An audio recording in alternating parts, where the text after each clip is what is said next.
again, waiting on the weather.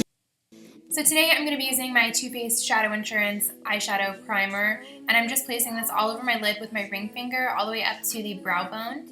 And then I'm taking my Painterly Paint Pot by MAC and I'm placing this all over the lid up to the brow bone as well. If you have a problem with this creasing, try applying a little bit less than you usually do, and that usually works for me. And then to set all of that, I'm going to be using a shadow by MAC. It's called Blanc Type, and I'm just placing that all over the lid with a fluffy brush. This is just going to set that paint pot so it doesn't deposit tons of color in one place on the lid. And then I'm going to be going in with the shade Soft Brown by MAC and a Sigma E25 blending brush. I really love this because it's more of a controlled blending brush. It helps you get a color right in your crease without it going too far up to the brow bone, which I really have a problem with sometimes because my eyelids are huge. So I'm just going to be placing that on the lid and then buffing it out with a IT Cosmetics fluffy brush.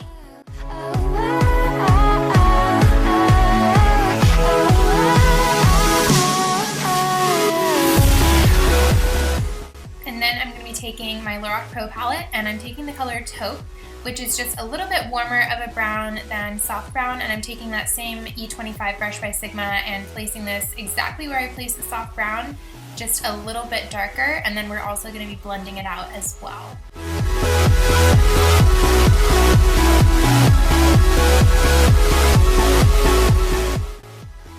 And then I'm going to go back in with the Lorac PRO Palette, but I'm taking the color Sable this time, which is an even warmer brown. The purpose of doing this is just to build up that gradient of browns, so it's not just like one flat color. And I'm placing this more evenly on the outer corner of the eye and not really bringing it too far into the crease or the eyelid. And then I'm just fluffing it out with a fluffy brush. Just light it up and glow. And then I'm going to be taking an eyeshadow called RetroSpeck by MAC, and I'm dipping my brush in Fix Plus for this just to have the shadow appear a little bit more vibrant than it already is. And I'm placing this all over my lid with a random concealer brush, I think. I have no idea where this is from. But I'm just placing this over the entire lid, but keeping it out of that crease because I don't really like to put shimmer in my crease. It just doesn't really look good.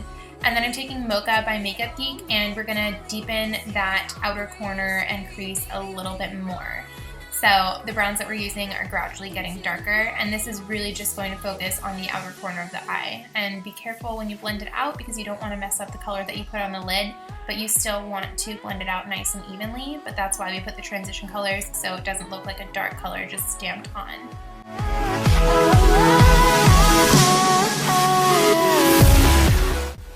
And then I'm taking Shimma Shimma by Makeup Geek, and this is a little bit more of a pink tone shimmer. The other one was more of like a champagne-y yellow tone shimmer. So this I'm going to be using to highlight the inner corner of my eye and then also just on the center of my lid to bring that focal point to the eye so it's not so flat. I really love doing this, especially with like a bright shimmery shade. It really makes the eyes pop a little bit more. So I'm using that same random brush. I have no idea where it's from. And then I'm also taking a Sigma E15 flat definer brush, and I'm picking up that same color Sable from the Lorac PRO Palette, and I'm just placing this right underneath my lash line really closely, and then I'm just going to blend it out with a MAC 219 brush.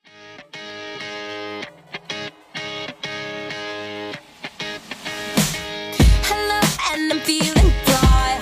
It's not with the sunny sky. We laugh out like every night. We can do what we want. Then I'm taking Mylar by MAC, obviously my favorite brow bone highlight, and I'm just going to be highlighting my brow bone with a Sigma E32 fluffy brush. And this isn't a super shimmery highlight, but it's also not completely matte either. And I fast forwarded it through my winged eyeliner because I have a video for that, so I'll link that now. But I'm just taking my L'Oreal Jumbo eyeliner and lining my waterline and tightline as well. And then I'm just going to do a quick coat of mascara with the Tarte Lights Camera Lashes mascara on my top and bottom lashes.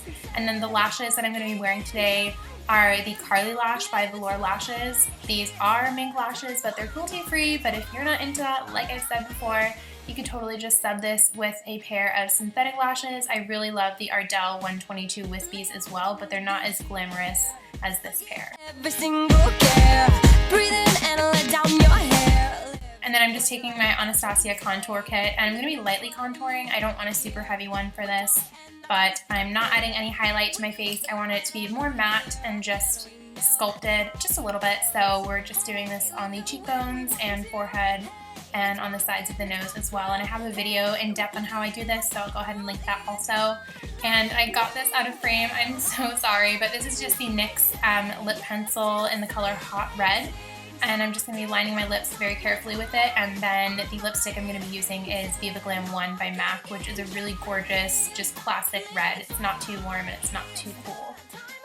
So that is the final look. I really hope you guys enjoyed this video. Let me know in the comments below what you want to see next, and I will see you all in my next video. Bye!